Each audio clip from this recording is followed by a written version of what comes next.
3, 2, and 1. Howdy, everyone. Welcome to Rad Thoughts with Perry Picasso. I'm your host, Perry Picasso, and I am joined today by a very special guest, Emanuel Camacho Woo! Larios. Okay. So I would first like to, introduce you. So this is Emmanuel. They are an amazingly talented artist and now curator as well. And we both grew up together. We go way back. And we recently put together a show at the Cheech called Desde Los Cielos. And they were a co-curator. And we're going to be today just chatting about the show, talking about it, and also getting to know Emmanuel for all of y'all. So Yeah. Okay. Let's do it. Let's do it. Okay. So first off, how are you? How was your morning? Pretty amazing. We want to go get some fun drinks. You have yours, your hot chocolate. I do. Hot chocolate. I got hot chocolate. I got a matcha, but I don't want to share because it's just like an empty cup now. Looks good. So it was good. Okay. Slay. Yeah, pretty good. Love that. Tell me a little bit about the show. Yeah, so I mean, I'm not. You know about the show. I know, but but they don't know. About they don't know about the show. I mean, maybe they do, but in case they don't, would you like to give a little bit about the show? Well, Desde Los Cielos. Well, we started you and I started planning this. I don't know, like early. Was it January, February? Yeah, it was like January, February of this year. Yeah. So I don't know. I think I had been interested in the community gallery since I first visited the Cheech. And I knew that that gallery was focused towards IE artists, and I think we're still emerging artists, if that's what we call ourselves. But I think at that point I was like, oh, it'd be really cool at some point to be able to present something here. But I wonder how you get involved, or who's contacting who, blah blah blah. But anywho, I think as I kind of progressed my connections with a lot of the artists and art community out here, I kind of started seeing who I was supposed to contact over there, and it was actually not until they had, I think it was Eastside Art House. They had the podcast. The interview with Esther. Mm-hmm. And so Esther was Maria Esther Fernandez, the artistic director, right? The director and curator of, I don't know anyone's titles. I'm so sorry. I just know her as Esther. So sorry, girl. You're amazing.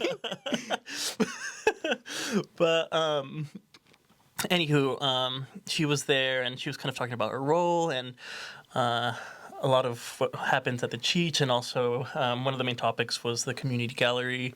And I think I got better informed of how you kind of did all that, and so I think even prior to that, I had already been connecting with other folks who work at the museum, and they told me, oh, you should reach out to Maria Esther.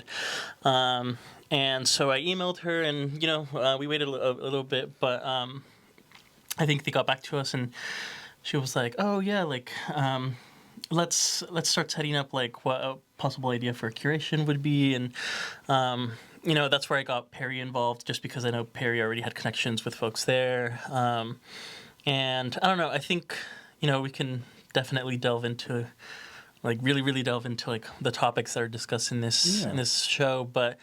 I think for me, in my own practice, a lot of the themes that I'm exploring, have to do with alienation that both exists, I don't know, on how people feel alienated, but also almost like a science fictional idea of the alien, and thinking about the cosmos, thinking about labor.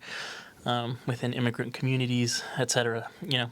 And I don't know. I think Perry and I had been just talking about this for a while, ever since I got back from school, and I think that just kind of became a conversation where we're oh, what if we kind of lean on this as part of our I don't know, show.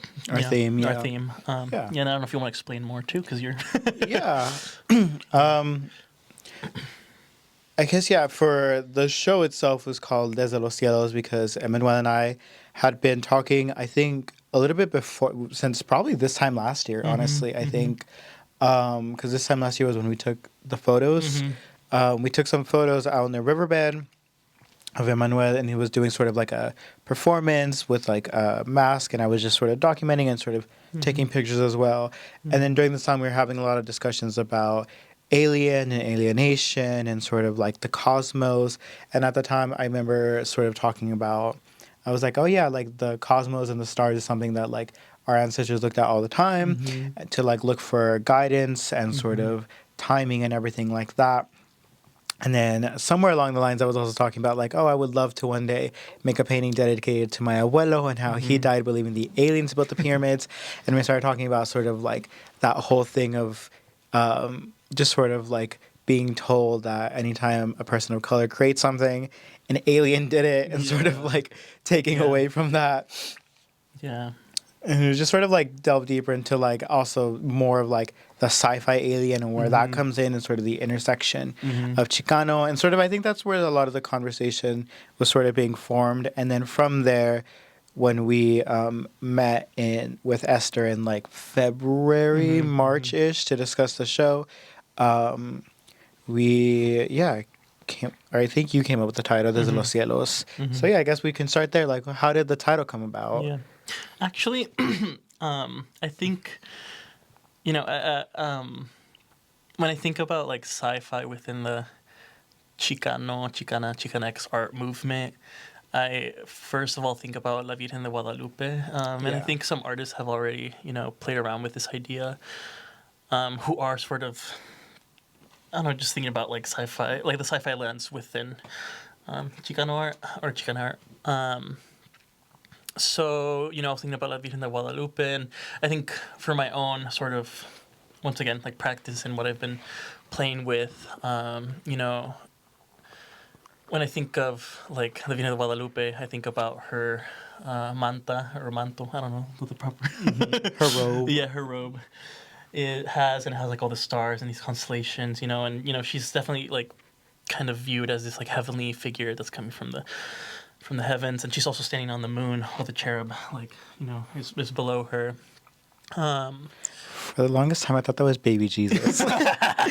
yeah. Until you just said right now that was actually for the longest time. Until literally this moment, you said a cherub. I was like, "You're telling me that's not baby Jesus?" But you know what? Another of our artists who are also in the show, I think, for their piece, they were like, you know what? I actually thought those were horns, like to the little Yeah, angel. I thought they were horns too when I was a kid. I thought that was like the Mother Mary was standing on the devil yeah, or something. standing on the devil, right? Yeah, no, that's And what I then thought too.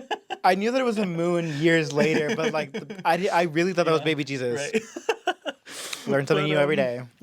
anyway, anyway, I'm like I think I started thinking about like the song that's sung to her on her birthday, which is actually coming up, from Mexico. So like it starts with that one. It starts with Desde el cielo, una hermosa mañana, and so like I started thinking about that connection to like when people think about the cosmos or the stars, they think about the sky, but also like heaven. I'm thinking about heaven, like heaven tied to the cosmos and like how they correlate with each other, because in a lot of cultures that's like the same thing. It's not like a separate entity, I guess. But anyway, cielos, heaven, cosmos, stars. And then I started thinking about like, what if an alien came from the sky or came from like space? Like how would a Chicano or Chicanx person like view that? Would it just be viewed as like the space or like an alien desde los cielos, And so I think that's kind of where I started thinking about that as a title, and then I presented it to Perry, and I think we kind of moved from there. Wow, I didn't know that's where that came from. When you sang it, I was like, Yeah. I just thought I don't know, you have very good titles. So I was like, oh, Okay, slay. I was like, I love this. I didn't question. Yeah. I'm somebody who doesn't question very much. So that's why I'm very glad that I know I should. I really should, but I really am like the type to go with the flow. So Yeah. I'm very happy that I'm doing this because I'm learning myself too. well, yeah. Yeah, cool. So I guess which I also pulled up right now the blurb. Yeah. Is that what it's Yeah, you can read called? it and then. So Desde Los Cielos. So this exhibition features 15 Inland Empire artists who use the concept of alienness to explore personal and communal identities that defy social norms. Curated by Emanuel Camacho Larios and Perry Picasso, the show includes a diverse range of works, paintings, textiles, sculptures, photographs, video installations, and more, each reimagining alien as a metaphor for transformation, empowerment, and self-reclamation. By redefining the experience of being an outsider, the artists demonstrate how alienness can be powerful can be a powerful tool for self-expression and community building. Historically, the term alien has been used to portray individuals as outsiders, reinforcing stereotypes, particularly the queer community who is often seen as alien to societal norms. This term has also been politicized in discussion around immigration, where the term illegal alien dehumanizes and criminalizes those not born within the borders of the United States.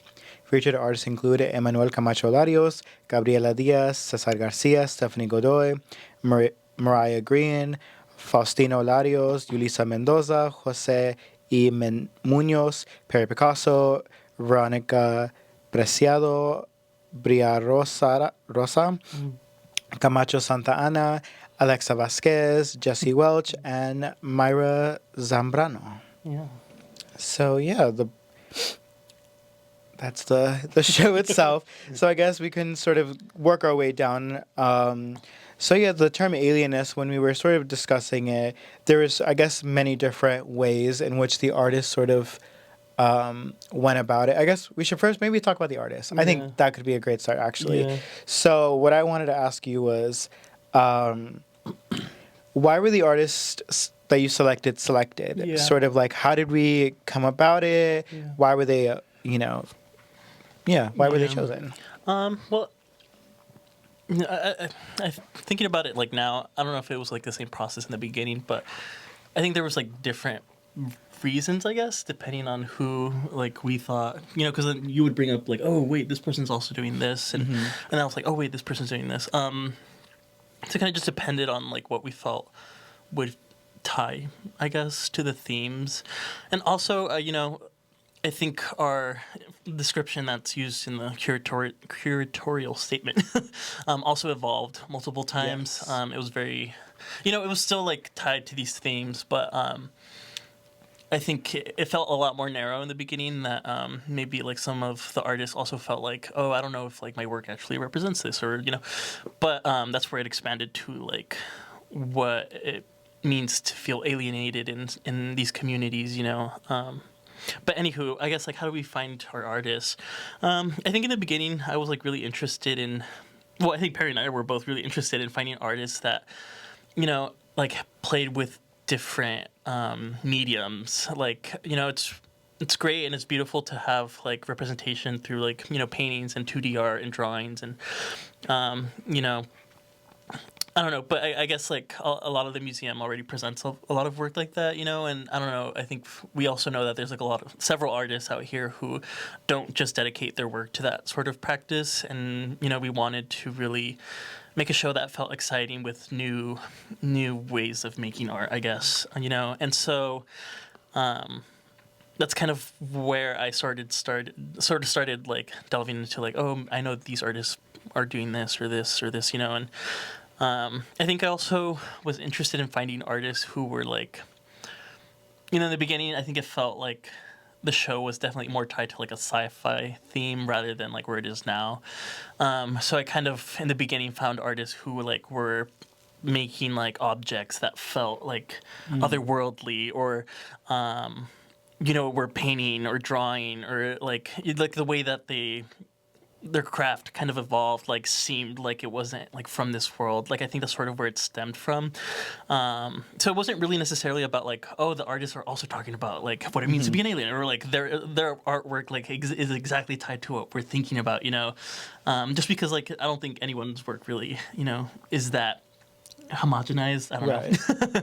But anyway, I don't know about you. Like, what did you think? Yeah, I mean, I know that when we were talking about it, because I kind of came in a little bit, I guess, more later towards it.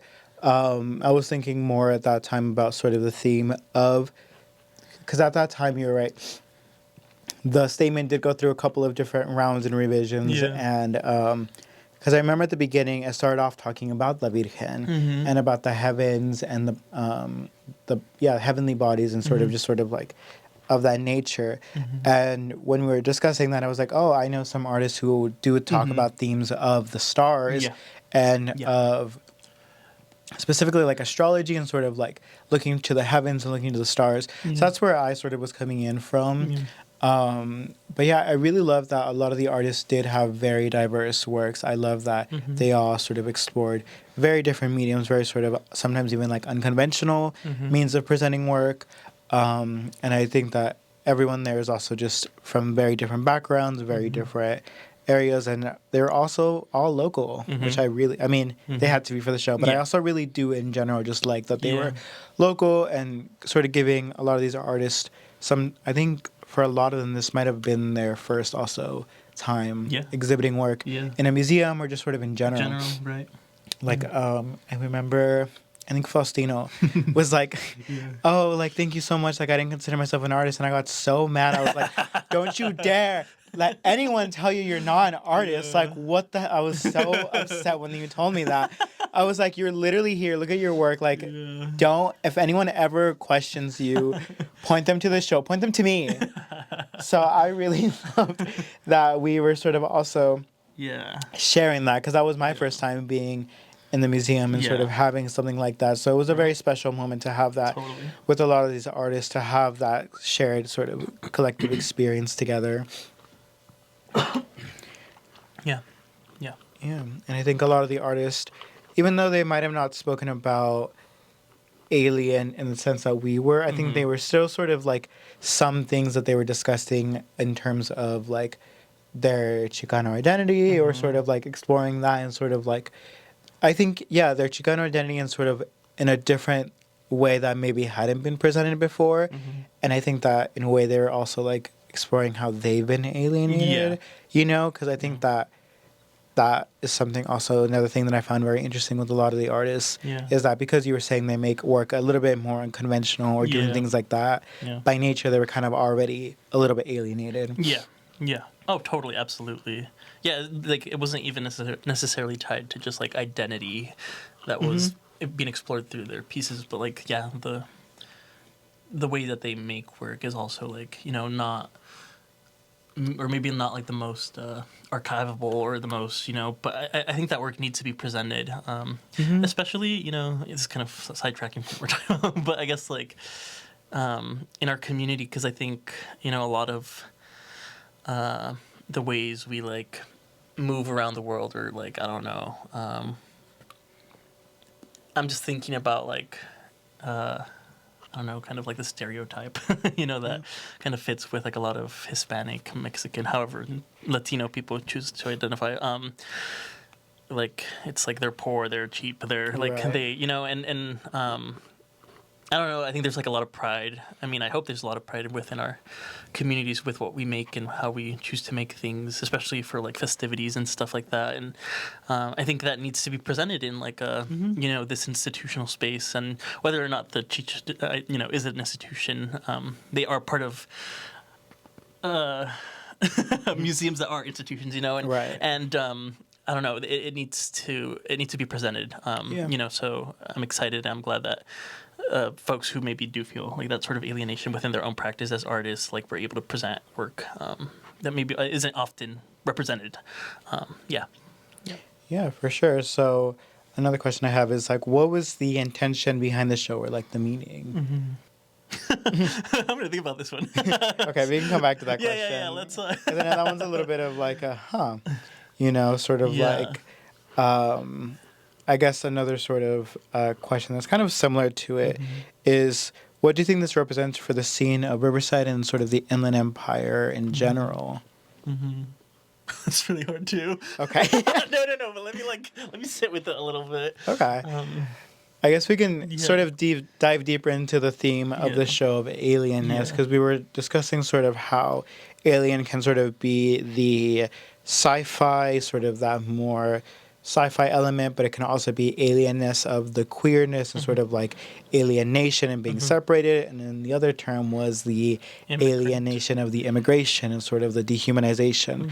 So there's many different areas, and it was so interesting to see where the artist sort of gravitated towards. I think there was a good mix of the different areas in which it was. Like for me, it was very much talking about, I guess for me, it was exploring both the alien of the immigrant as well as alien of the literal sci-fi. So that was sort of the way I sort of did it. And like, I know that some artists were very like, Veronica's was very sort of like sci-fi, like the lowrider, like spaceship. Yeah, Oh my god, so good. Genius. How about you? Where sort of would you say that yours was in? Sorry, like right now I'm just thinking about like what you were saying. I'm gonna come back to your question where my piece was. Okay. But I think back to like the first question of like what. Oh, the intentions. The intentions. Okay. I don't know if I think it's hard because like I don't know if like the intention. I really had like, oh, I want to do this because of this and blah blah blah. I just felt like this is what I'm thinking about right now. And I want to share this. Okay. But, like we had been in conversation, so it seemed that you were also really interested in presenting work that talked about these themes, and that's kind of where it sort of moved to, But I think now thinking about it, like post-show, I think recently in the past few months I've encountered people that, like, unfortunately, like, still very much alienate people within their own communities, and so it's interesting to think about like kind of the beauty of this show, because like I think even in the curatorial statement, like it starts with the queer experience. It doesn't start with like the immigrant experience, and I think obviously the immigrant experience is always at the forefront and should be a universal experience. Yeah, but like I think like from what I said right now with like. Unfortunately, I have meeting with people or talking to people about like their views, I guess, but they themselves also maybe identify to the immigrant experience, or maybe like also like have dealt with the alienation that comes with that experience, like not being able to go to certain places or being rejected from certain jobs or whatever, Yet they still come to like further alienate other people within their own communities. Like it's like, oh, I don't like queer people, or like I don't like right. And it's insane, because like you're already experiencing that, yet you're further enabling it within the people in your own community, and so like I guess like I think this is the beauty of the show that I don't know if everyone who I would want to like go experience this or just like view this and like think critically about the way they view things is going to happen, but at least for those who attended, or even thinking about like my own family members who my parents who maybe had like different views, like now they're seeing us represented with them as well, because like they know the immigrant experience, but now they're sharing space with people who experience that through a different like level, I guess, and like we're all in the same boat, I guess is how I would put it, Yeah. And so I don't know, I guess like that's where the intention lies, is that we're creating representation for a wider I don't even know how to like word that, but like yeah no, for sure. I mean, I definitely think that for me, when we were discussing it, I really wanted this to be I really like the idea of it being a more nuanced take on a lot of these things, and having sort of different voices be said, because like you were saying, like we do have the traditional Latino sort of like stories being told, and they're lovely, and I think that for the time in which they were created, like they were appropriate and they got the message done. Yeah. However, now that we have sort of that general thing, I do think that now it's a little bit nicer, and I think it's more appropriate now to get a little bit more nuance and have these sort of different experiences and sort of these stories that aren't maybe being represented, and also just sort of like you were saying, sort of like being alienated out of it, that are being sort of excluded from a lot of these spaces, a lot of these conversations, and giving them the space and the ability to do that. Because like even sort of like you were saying, like, even literally, like, the medium itself not being represented in a lot of these spaces, like, that within itself is already its own sort of, like, change in conversation, in the way that people perceive the work, and the way that people think about it and interact with it. And so I think that even just like that within itself is already like a whole nother level of conversation for people to having. So for me, I was definitely thinking of figuring out like how can we, because for me, I really love more nuanced takes, Yeah. especially just because I'm like, there's a lot more voices, a lot of different people who are. This is why I'm like intersectionality. Yeah. Like you might have this, but you also have this and this, and sort of Yeah. like a lot of these different takes that can be a little bit challenging to speak about in other spaces. But because we created this, it was nice to have that. Yeah, and it's interesting that you're saying nuance because it's like it's kind of saying that like, oh, these are very diverse, like not separate, but they are different experiences. But like once again, like it was not just happening in this exhibition where we're bringing it together. Like it already exists, like in its own, sort of universe, I guess. And but I think unfortunately, like that gets lost really often because people have to like alienate each other because that's just what we're so accustomed to. I think in doing, whether it's our culture, whether it's whatever, Society. But society, but like no,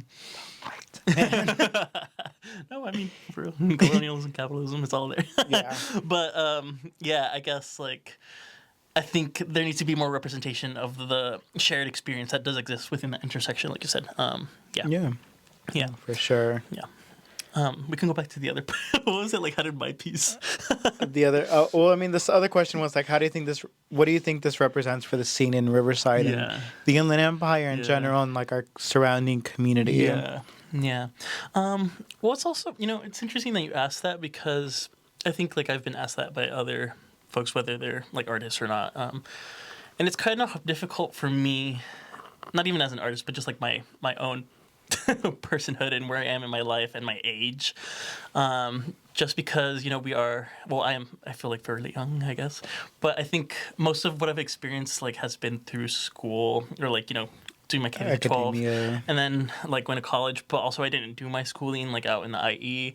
So I think like I'm still fairly new to what community or lack of community exists out in the IE so far, and so I don't know if I'm the right person to answer that, but I don't know, I guess like kind of based off what we talked about earlier about kind of just being able to represent, kind of these like once again nuanced experiences that also share a lot with each other to an audience who maybe has never like really thought about it, like that's kind of what the hope is, and also just to like showcase, new artists, emerging artists out here in the IE, whether they consider themselves artists or not, we do. Absolutely. But I don't know. I think there's like, I always. I thought about this before, like, other people started saying it. I mean, not saying I think other people were feeling this way, too. But, like, I was like, oh, my God, we really are, like, in a renaissance happening out here in the IE. And it's really great to continue to, like, push that with, like, new voices and new ways of making and new ways of thinking. So, that's kind of, Slay. Yeah. For me, what it represents for the artist here, I think, you were saying about it being sort of like a renaissance for the Inland Empire. And I have moved back here a little bit, so I have a little bit more ground in trying to, like, speak to the artists here and build that community. So I think that this for sure is just sort of like another piece that will go into the history of the art here in the Inland Empire. Yeah. So I think that this is just like we're just laying down another stone. Yeah. Essentially is how I sort of like to think about it, is we're continuing the movement that's already happening and putting down a stone for others to be able to step on later on and be able to reference and look back on. Because I like to think about, like, because we were both in the same high school class, and to be able to say, like, one day we can be in the museum too, like, that's crazy. Yeah, I never even, I never considered that growing up, but, like, now here kids, we'll be able to consider them and be like, oh, like so-and-so from our high school, they're at that museum, like, they have sort of that as something to, like, look forward to as a possibility. Yeah. So I think that for sure is something that I'm like always think about is like Mm. what you know like 15-year-old me really want, and I think that this is something that would have been really exciting. Yeah. Yeah, To look forward to. Yeah. exactly. Yeah. You know, like even like Arts Walk was so fun. I Yeah. remember that. So like to Yeah. have another piece of this would be really helpful. Yeah. Yeah. And, you know, like, I mean, maybe you give yourself credit, like in your head, and I maybe we don't. But like, this is like insane. Like this Yeah. opportunity to like have a piece at a museum. You know, even if this museum is like a few years old, like this is like Cheech Marin, like his collection is like internationally known, and Yeah. a lot of the artists and the works that he's collected are also internationally known, and like a lot of them are like even big artists out here in LA and like New York and whatever, and you know, and so to be able to showcase work alongside a lot of these works, you know, I think it's a big deal. You It's know, it's a insane. big deal, and you know, even though we aren't part of like this his permanent collection or whatever, like it's still in the same space, and I And don't he know. did see the work. Yeah, He was here last week, and he got to see the work. You got to see the work. So And I heard he liked it. So, I don't know. I'm very proud of, you know, not like just like for myself, but like of all of us that Yeah. we were able to do this, and you know, like a lot of the artists that we kind of chose to be involved in this project, like we had been, you know, some were new, some were like folks that we had been talking to for a while, and so it's been really cool to see how we've all sort of like engaged with each other, or you know, some of the artists were like artists who kind of brought me into their spaces, and etc., you know, and so like it's been cool to like I don't know, just bring each other forward into this space, and we're really proud of it. Yeah. Yeah. yay! Alrighty, so now I would like to start asking you and get to know more about you. So sort of like, yeah, tell me a little bit more about you as an artist. Like how has that journey been for you? Yeah. Yeah. So, where do I start? I know it's a really difficult question. Well, you know, I don't know. I think I had been interested in art, you know, like my whole life. Like, I think that's just something artists will say, but it's true, you know. Like, I think we always have had like an interest in creating our own things, whether it was like for me, I think about like when I was like little, like I would make like, you know, like I really loved like pirate movies when I was like little. Aw. And so like I would make like little swords out of like sticks and like craft them and make, or like, you know, I was really into like the wizard movies and stuff, and like I made little wands. Love wizard movies. And so I know like when Yeah. did you see Wicked, by the way? Because like I haven't. girl, that's, you need to go watch it. I do? You need to go Okay. watch it. I'm not It's really so a good. fan of musicals. Okay, but you know so- what? It's so good. Okay, I'll watch it just because you recommended it. But anywho, yeah, like I don't know, like all these like little playthings I used to make. Like I loved like making things and crafting things, and I remember like my dad like growing up had like a lot of like tools, and I would like, I mean, I wouldn't like get like a saw or anything, but like I would use some of his stuff to kind of craft things, and anyway, that's like when I was like younger, and I guess like in high school when we were taking that same art class. Anyway, I remember like I was applying to like schools for college, and I was like, oh, I think I want to do something with like art or something like in the creative field, or I don't know. I really like this is really cool for me, you know. And so I decided to like kind of do design instead of art. Just because I was like, oh, maybe I can actually like, you know, there's like this often I repeated. can make money. And make money, you know. But you know what? Designers like also have a really hard time. Right. You're like, Right. but no. But it's like I think That that's is just true. the idea, right? And I think for me, growing up in a lower income household, like the hope, especially as the older child, it was always like you need to go study, you need to go do this, so you don't end up in the same situation as us, or blah blah blah, you know. Right. And I understand and I respect and I value that, you know. But I was like, okay, maybe I could still do something with that. So I went to Something adjacent. you know. So I went to UC Davis for my undergrad, and Eaters. What is your message? we're Aggies. Do you know what that stands for? That's the horse, right? No, Oh, that's what I thought too. But Aggie is like short for agriculture, so like we're our you're mascot. not. Okay, I'm sorry. The Go mascot. Aggies. the, the mascot was a horse, and so our, like mascot were like the Mustangs. But like Oh, the I Mustang. don't Yeah. know why. Anyway, Okay. anyway. Sorry. So Davis. Davis. Okay, yeah, we're back. But yeah, I did design for like the first 2 years, well, a year and a half, I guess. And I think at that point, well, there was like two things happening during my second year there.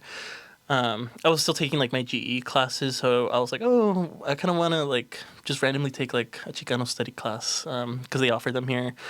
And then I was also like, I kind of want to take like an art class, but I don't know. Like so anyway, like that like semester or quarter, I took those classes, and at the same time, like the design classes I was taking, like the professor I had, like I did not, like she taught the class. I don't know. It just felt very like you're gonna be making, like you could be creative, but at the end of the day, it's for the customer. It's for this. Like it's like very corporate, and like that's how she was like Oh, describing it. And not that it's like that for everyone, obviously not. But like I think it just felt like wow, like I thought this was gonna be a more creative field, but it's very like at least how they were teaching it there, you know. yeah. And so I didn't enjoy those classes, I guess, at that time. And so you know that happened, and then I started taking the Chai study classes with art studio, and I fell in love, and I was like, oh my god, this is. I think I'm gonna switch my major. So I did, and I ended up double majoring in Chicano studies and art studio. And you Sweet. know, I think everything, everywhere has its fault, and I definitely could say that about certain things in both programs. You know, but a lot of what I kind of did and became interested kind of put me to where I am today. And so I guess like going back to my schooling experience, that last year I really started delving into like my own practice, not just as a student and like what we're doing as assignments, but more like actually what kind of voice do I want to have as an artist myself, you know? And I don't know, I was really interested in the Chai study classes I was taking, but you know, they felt very like well, not even felt like I think you know they told us like a lot of the art like classes that were offered by the Chicano Studies department like it was definitely for like an activist sort of movement, and I think it's very valuable and very important. I just felt that at least for me, like I wanted to take a more like creative rather than just like oh I want to like make art that's just about like you know things that need to be done within our community, which I think is important, but I think just wasn't that for You me, you you know. know your space. You Yeah, know.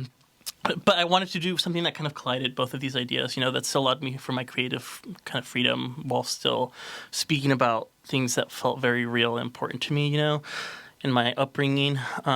So, you know, I was interested in sculpture, and I think that last or second to last year before I graduated too, I became really interested in performance. We didn't have a performance class or anything within the art studio department, but I think at that point I got really interested in just researching artists that like I felt were like interesting and cool. And actually, you know, we were like Perry and I were talking about a show we're going to in a few weeks. But you know, like I found Rafa Esparza, Rafa. and like He's so I cool. was like, this is insane, you know, and you know he wasn't obviously like the first artist to start initiating this within you know whether or not he feels he's part of the Chicano community, you know, but I guess like I just felt like wow, like a brown person or a brown man, a brown queer man is like um, doing these like insane, beautiful things that are also kind of tying ancestral knowledge while also doing it in very interesting, like performative ways. Like I don't know, I got really intrigued, and so I started finding other artists who were doing similar things, and um, you know, I guess like that last year, I was like, so where do I where do I fit now, you know?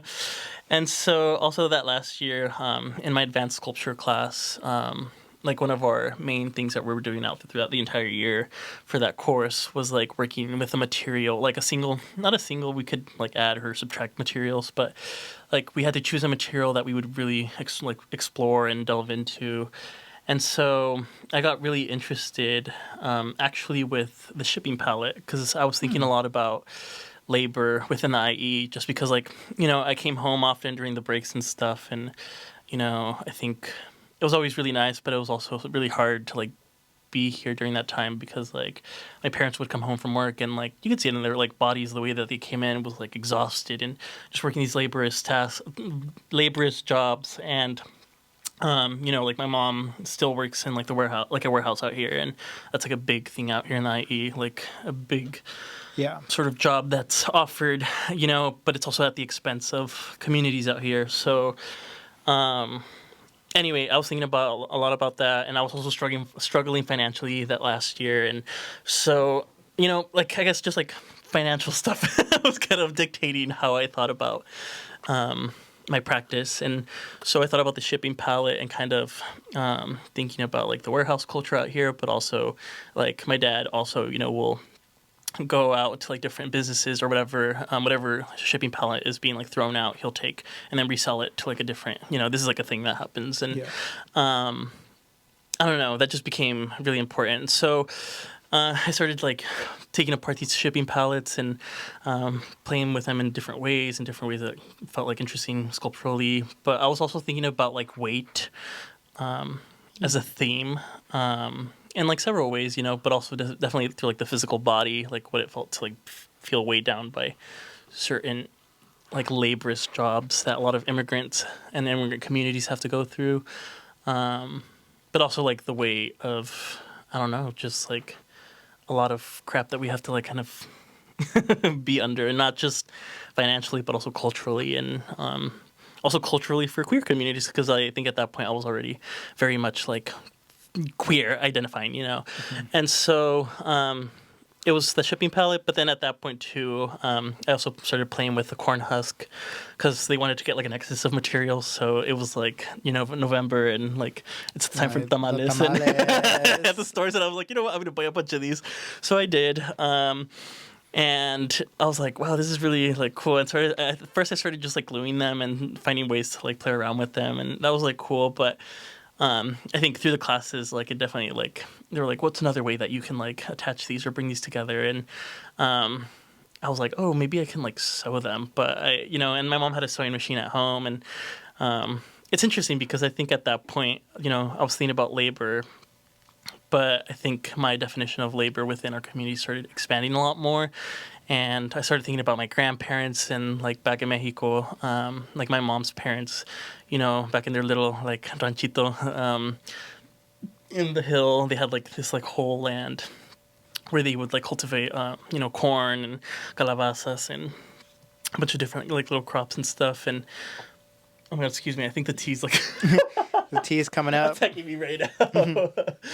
But anyway, so I was thinking a lot about that, and I also started thinking about like the labor that some of my uncles and aunts, came in. Like a lot of them actually worked in the fields. My uncles when they first came in, but some of my aunts actually, like when they first came in, were working in like the maquiladoras, sewing, sewing like garment like workers, and I don't know, a lot of like this history that I was just like becoming aware about or like remembering was kind of pushing itself through my practice, And so, like the corn husk, about the corn that my grandparents grew, but also that a lot of people in our culture, know, not just through like tamales, but also through things that we grow, tortillas, a lot of corn foods.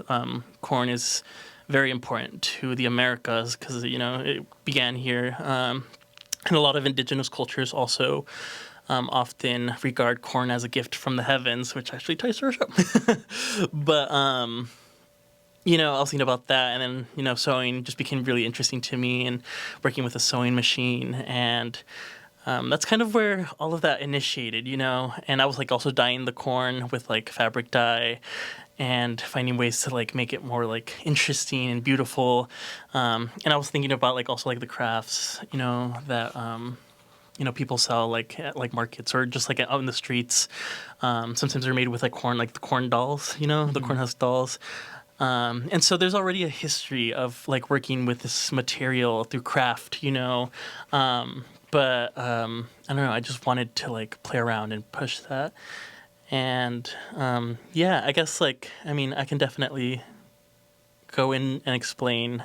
I don't know how much time I have, but explain like kind We of got where. like 20 minutes left. Okay, where we like shifted into where I am right now with my practice. But I guess like when I came back home, I was still interested in like labor as the active theme in my work, and within like the immigrant experience and the queer experience, but also I don't know. I really wanted to like shift the focus from just like a very real thing, like that was being represented through like this material, and kind of go into like a more like I don't know, kind of fun. I don't know how to describe it, but I wanted to have more fun with it, I guess.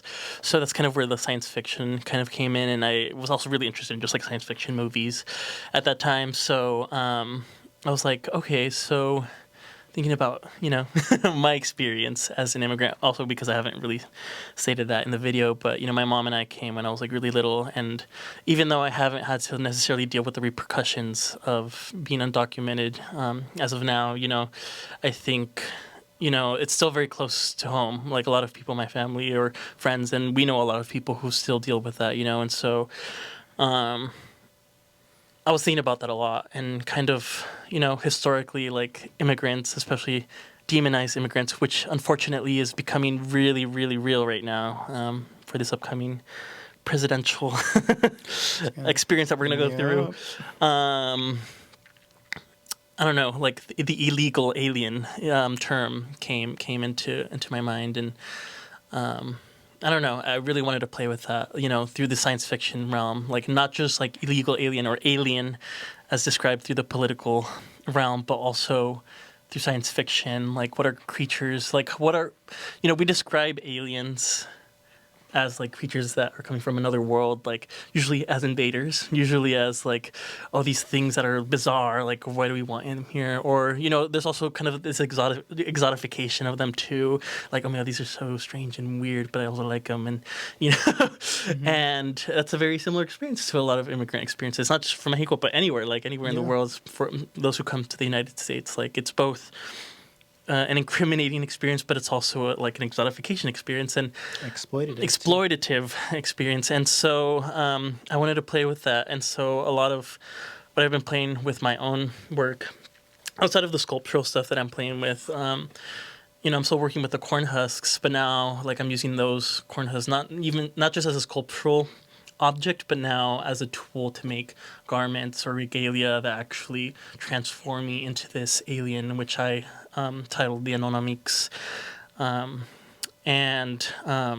don't know, like I'm excited of where my work is right now, and it's also really difficult to like kind of sit with a lot of it right now, just because, like I said, politically we are in a very awful kind of reality, and I don't know. It's interesting to even think about, like, from what I've been hearing, like that I could probably be incriminated for just talking about things like this, But it's also kind of beautiful that we're able to like pride ourselves of this, and I don't know, bring the pride to those who maybe feel like they're the most vulnerable to this experience, Mm-hmm. And so, anyway, yeah, that's where I am as an artist, and yeah. Slay.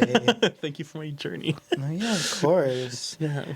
It's so interesting hearing all of the different ways in which I think that the tamales, like, it isn't just like just another material. Mm-hmm. Like, it has its own cultural significance, but it also has its own sort of personal significance. Mm-hmm. And hearing you just sort of like talk about it all, just sort of, I really appreciate it because it does add a lot more Mm-hmm. context, and again, adding more nuance of Mm-hmm. like how it relates for you, specifically talking about sort of the labor aspect of it. Yeah. And I think that is something that is often very overlooked in a lot of different industries and a lot of different things. So like, I think that the tamales is definitely a good area to like dive deeper into that. Yeah.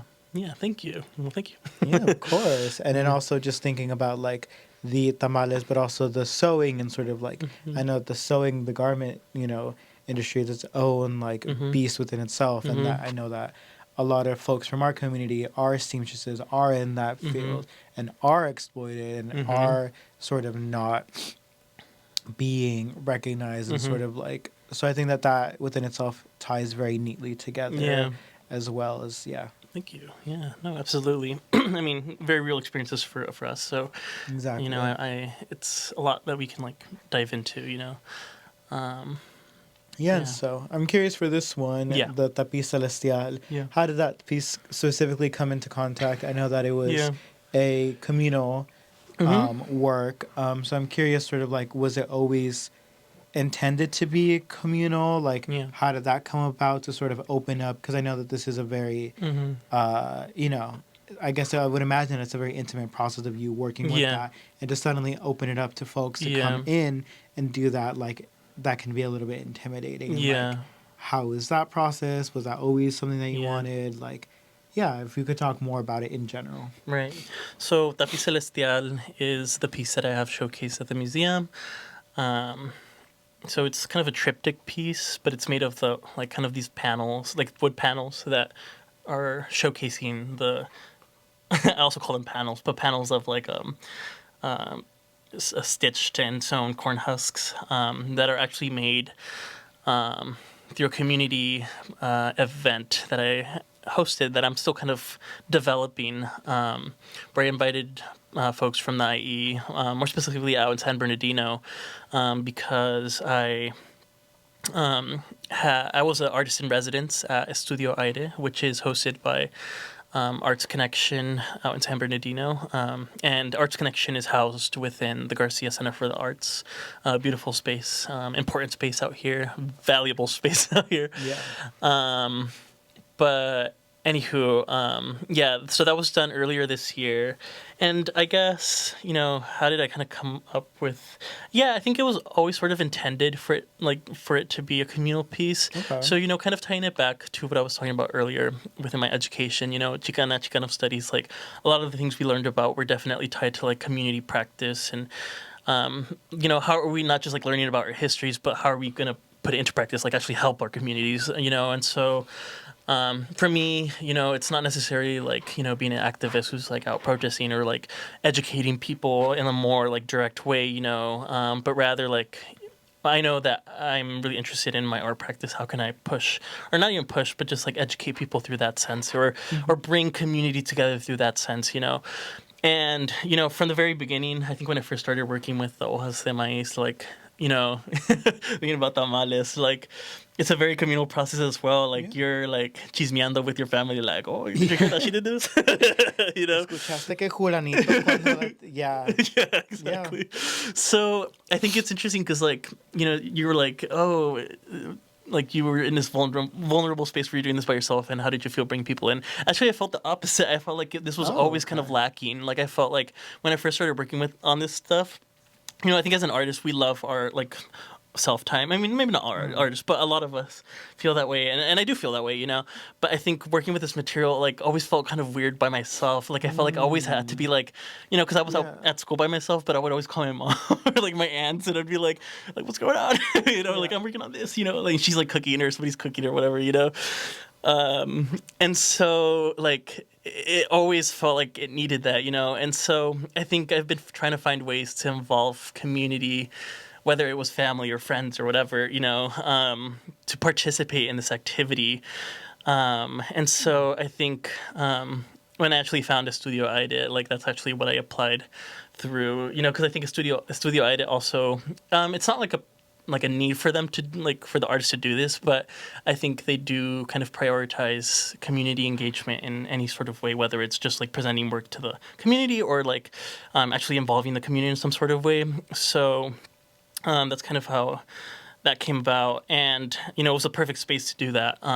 So every like week for my time at the residency, which was like 2-ish months, I invited folks from the community that I know. Like Perry came once, and I had other artists out here in Riverside, but other folks out in San Bernardino who like really knew the space of the Garcia Center. Because the Garcia Center also houses a community garden in the back, and the community garden, I actually met like some folks who like weren't necessarily artists, but like they were like, oh, I grow corn in the back, and like this is what I'm growing, and like they would share their knowledge with me, and it was so beautiful to just be able to like exchange, and even the exchanges of like not necessarily people who were planting things, but like there was like sometimes like older like women that came, and they were like, oh my gosh, I haven't like sewn or done like stitching like this since I was like little, and my grandma taught me. me, and like I think it just became a space to like engage in this sort of history and this sort of conversation, or just like oh my god, I had a terrible day at work, Right. but like I'm here today and this is great. Like I love doing this, I love being creative, and that was really beautiful. So, I think the piece itself, thinking about. It's not necessarily like tied to this alien concept, really, but I think, corn and corn husks for me are very still tied to the heavens, just because it is, as I said, a gift, that a lot of indigenous peoples recognize it as. And I don't know. I think the piece itself, like, I don't know if we're gonna like add little clips of like what it looks like to the video No, they later. will. I'll make Okay, sure. but the piece itself, like to me, almost like looks like a map, like a celestial map, or like Yeah. because like there's all these beads, kind of like placed in different spots, and there's like thread that's like linking them, and there's like different stitches that link them, and I almost see them as like these sort of like constellations or like maps, not to any place specific, but almost like a map to just like community that I think exists within our Chicano, Latino, Latina, Hispanic, whatever it is, community that we have, but unfortunately gets lost in American culture, I think, whether it's through financial need or there's no time or the space or whatever, or lack of space, actually, yeah. Yeah. But I think we need more of that. And so I think I wanted to delve into that. And tapis celestial, a tapis, like, is usually like a, what do you call them? Oh my gosh, what are they called? Like, how do you say it? Tapestry? A tapestry, there you go, that's the word. Tapestries are usually like, when I think of a tapestry, I think of like, the medieval ages, or like these like beautiful like tapestries that were like done telling stories or histories of the kings, these royal people. Right. But like I wanted to do that through like our community, and not necessarily through like it has to be like a perfect image of like what we are, but it's actually represented by the people who participated in it, and so like it's really beautiful, like that like in some of the husks there's like my my partner's sister, actually, she also came, and she was pregnant at the time. She has her baby now, but she like stitched and did this beautiful piece with her, like as a mother, and with her round belly, there's like these flowers growing, and then there's like another piece with like another lady who came, and she wanted to like just represent like the nature that she. Excuse me, the tea is not helping. But So sorry. it's okay. But there's like this tree that's like ties her care and value of nature, and like the history of the nature that's connected around her. And there's also like these other beautiful like pieces, or like this oh my gosh, this other artist who like came, and she did like this like kind of image that she's been playing with for a while. I think it was like a rabbit, and she like sewed it in, and now it's like part of this piece, and so there's like all these like, I don't know, just experiences that are being told through the community, and like it became this tapestry of history and conversation, but now through like our lens, and a lens that I'm playing with. So yeah, I don't know, that's kind of where that piece exists. I think that's beautiful. Thank you. And I do think that, thank you for sharing Yeah. that. I think that it makes a lot of sense of the feeling. It almost sounds like it didn't feel complete until the community was involved. Oh no, absolutely. Because I guess I didn't realize that. Yeah, you are right. Like anything with tamales is a communal thing. Like nobody really does it alone. I mean, maybe some people do, but it's like one, it's a very difficult thing, and two, it is a very cultural thing to like just sit down, chit chat, get to know. Like that is the moment in which you sort of have that time and that space to do that. And so when you're also talking about the Chicano movement, and sort of like how you feel like for yourself you aren't somebody who is like maybe you're not at the forefront out protesting, doing all of these active things. You're doing a little more sort of the surrounding, sort of a little bit more of like filling in the gaps that maybe folks who aren't able to go out and do that, who don't feel comfortable, find sort of community and being able to like similarly like just access and be part of that movement in a more sort of way that's, I guess, more fitting to them. And Yeah. so that's how I sort of thought of this Yeah. as well as you were sort of explaining it. Don't know if that's how you feel. Yeah, yeah, absolutely, absolutely. And then yeah, I also love the idea. When I remember when I saw it and you were telling me about it being like a celestial map.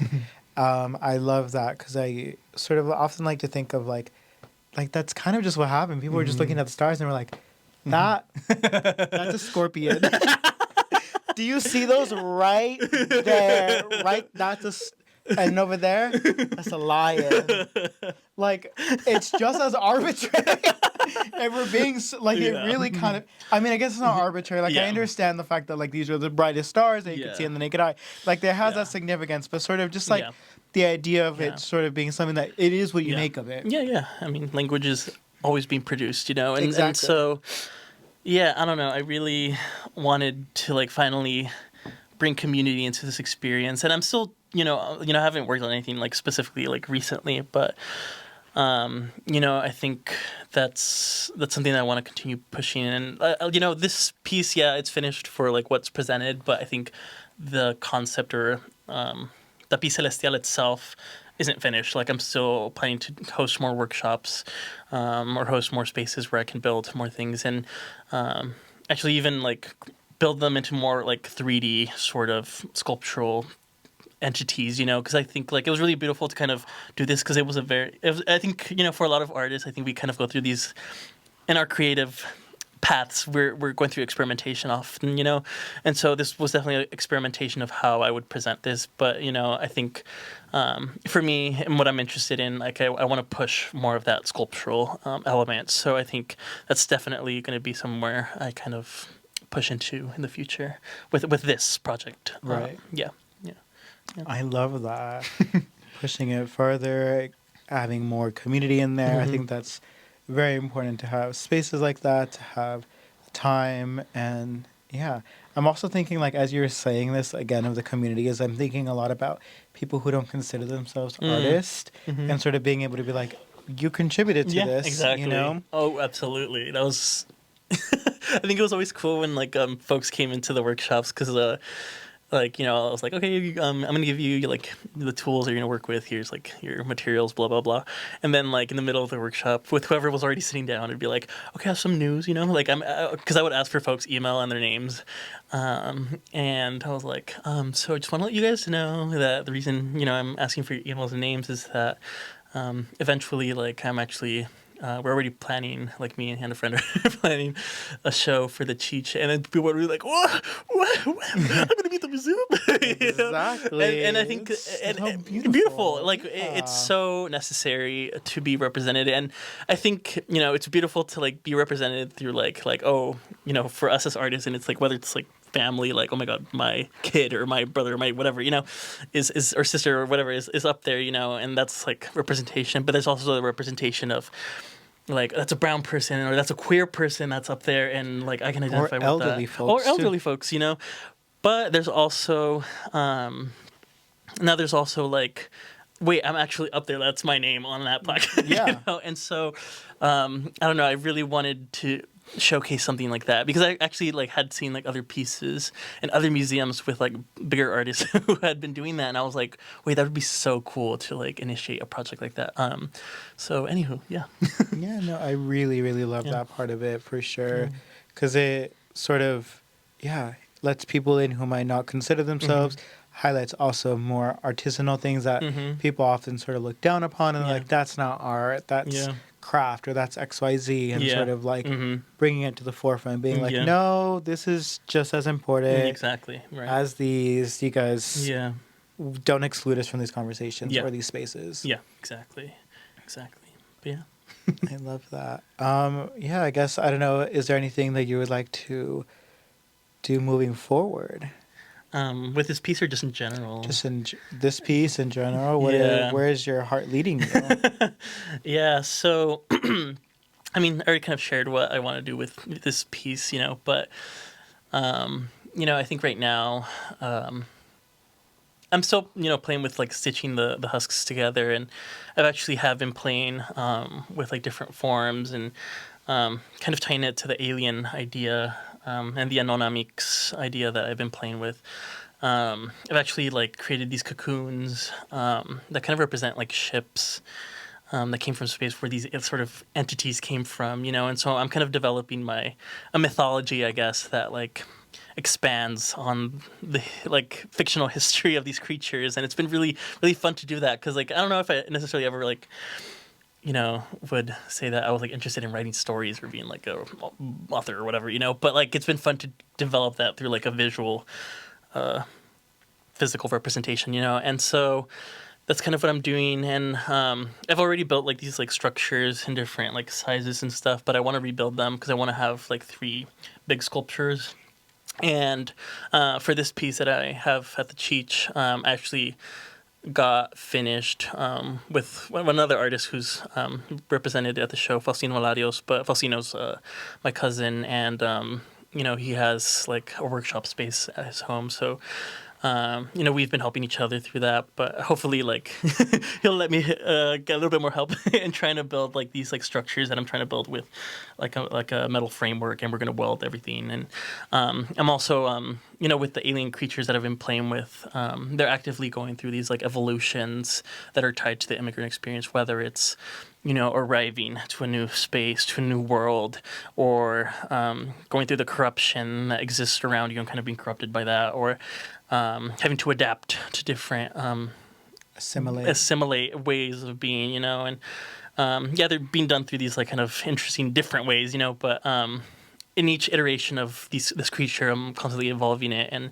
I think I'm actually going into like its new, I guess, like form, which is going to be pretty exciting because there's going to be some kind of crazy, I don't know, visual things, and I might be taller than some people, and I might be even bigger and scarier. I don't know. I don't know. I love that. But it's been really fun to like just present myself in that sort of way, and and also be in like public spaces where like no one knows like that I'm coming. It's not like I'm in an art museum and it's like, here, let me present my artwork, but rather like I'm out just like in public and people are like, what the heck is going on, But or like some people avoid you, and I don't know. It's just very interesting to think about that tied to like very personal themes, and so that's kind of where I'm shifting to right now. Hopefully there'll be shows soon. I don't have anything planned as of now, but I am actually talking to other folks about collaborating soon, and we'll see where it goes. But yeah, Exciting. Yeah. I'm very excited to see this new evolution. Tell the folks where to find you. Yeah. What is your Instagram, your website, what else you want to plug and promote? Yeah, so on Instagram, I'll actually we'll share it as like Put it right here. right here, because like the way I describe it, it's not gonna. Okay. It's just my name spelled out phonetically with like a 3 in there. But that's my Instagram, and my website. You can find me at www.emanuelcamacholarios.com. I'm right now. I'm like working on the website, so it'll be finished soon. Slay. Okay, yeah, and course. I'm excited to hear what the other artists talk about, and I know. and you need to talk about you too, because maybe I'll interview you. Oh, yeah, that'd be so fun. you can actually talk about your work. But thank you so much for doing Thank you this. for joining. This is the first of the series. I'm hoping to interview all of the artists, or as many others as we can. Thank you so much for being the first on here. Yeah. If y'all enjoy this, leave down any comments that you guys have. We would love to start a conversation. You can find me on Instagram at artperry, website perrypicasso.com. Go check out the show, Desde Los Cielos, at the Cheech Center. It's, open from October 9th, 2024, and it'll be up until March 14, 2025. Yes. I think. Something like that. I'll have it up here on the screen. Yeah. Go check it out. Alrighty, y'all. Ciao. Bye. Woo! That's a wrap.